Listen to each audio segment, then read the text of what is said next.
ఇప్పుడు నరసింహులు గారు తన అనుభవాన్ని చెప్పారు. త్రికరణ శుద్ధిని గురించి, జగపరితం గురించి చెప్పారు, రాజుల గురించి, అష్టవకరం గురించి చెప్పారు.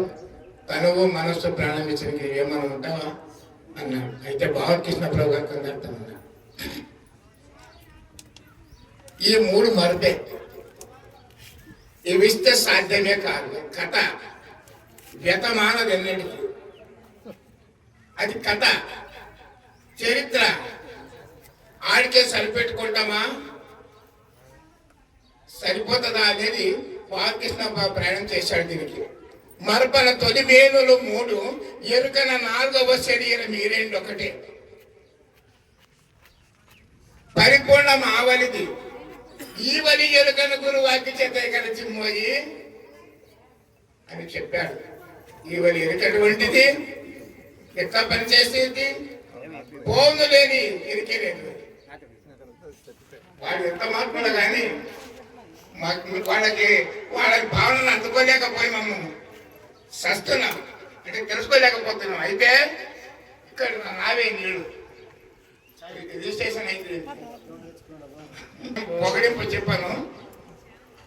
ఇంకొకటి, మన గురువులు తనమన ధననిత్యంక నీవేమన్నా ఉన్నావా, నేనేమి లేనన్నాడు. మరి ఎవరికి చేయలే అచ్చరు గురువులు అదే అడిగినాడు అన్నా. ఇప్పుడు ఛాయ్ కదా మన గురువులు అడుగుతున్నారు, తన మన ధరించాక నీవేమన్నా ఉన్నావంటే నేనేమి లేదు. మరి ఎవరు చెప్పాలి? పోదు బాపికిన్న ప్రభు ఏమంటాడు, మరపన తొలి వేదులు 3 ఎరగన 4వ శరీరం అంటాడు. ఎలా చెప్పాలి? ఎందుకంటే ఇంకో ఎరుక ఉండదు, 4వ ఎరుక. తనను తెలుసుకోవాలి, గురువుని తెలుసుకోవాలి. ఈ రెండింటిని తెలుసుకున్న తర్వాత ఎరుకను గురు దక్షించేటటువంటి సిద్ధాంతం ఉంటుంది. ఇవన్నీ కొంత సాంఖ్య తారకమనస్క మా వాక్య విచారణ చేసి నేతి మహావాక్యంలో ద్వారా నా యొక్క నిజమైన స్వస్వరూపం తెలుసుకొని, అంతటా ఉన్నటువంటి నిరాకార నిర్గుణ బ్రహ్మ స్వరూపం ఉన్నదని తెలుసుకొని, అట్టి స్వరూపం నా స్వరూపం అర్థమైనప్పుడు, ఓహో నేను ఇలా ఉన్నాను అనుకున్నప్పుడు అది నీవై ఉన్నావు. 3 శరీరంతో ఉండి 4వ దాన్ని కూడా తెలుసుకున్నావు. అది నీ మనసుకు తట్టింది కాబట్టి ఆ ఎరుకన గురుదక్షిణ ఇచ్చినప్పుడే అప్పుడు వానికి మోక్షము కాదు, మోక్షాతీతం కదా. ఈ త్రికరణులు ఈ తనమందం ఇస్తే మోక్షం వస్తుంది లేదన్నాను. కానీ నిశ్చయమైన జ్ఞానం ఉంటుంది అక్కడ. కాబట్టి జ్ఞానాతీతమైనటువంటి పరమ పదమైన అచల సిద్ధాంతము అర్థం కాదు. దీనికి ఒక కందార్థం ఉంది. పరమ పదమనిన భయలన గురు పూజమనంత మనిన గోప్యం బనినన్ పరిపూర్ణ మచల మనిలను స్థిరమనగా బట్ట బయలు తెలియమాయప్ప. ఈ తెలిసిన తెలివి మానప్ప.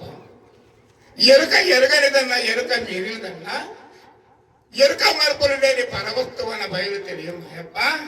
ఈ తెలిసిన తెలుగు మానప్ప అనేటువంటి సిద్ధాంతము అసలు గురు సాంప్రదాయ సిద్ధాంతంలో ఉంది.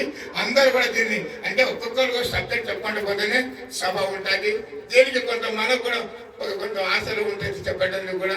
అంత గురుమూర్తి వదిలేయటం అయినా మనము అందరూ కూడా దీనిలో కూడా అందరు సమిష్టిగా ಅವರೊಳಗೆ ಅವರಂತೆ, ಇವರೊಳಗೆ ಇವರಂತೆ, తన్నొಳಗೆ తానంతే, ಎಲ್ಲರೊಳಗೆ ಎಲ್ಲರಂತೆ సర్వజ్ఞ అని చెప్పినట్ల సమరస జ్ఞానం అందరికి కలిగి ఉండాలని చెప్పి గురుగారిని ప్రార్థిస్తూ ఇప్పుడు ముఖ్య విషయం ముందర నందిమల కృష్ణ గౌడు చెప్తారు మాటలు.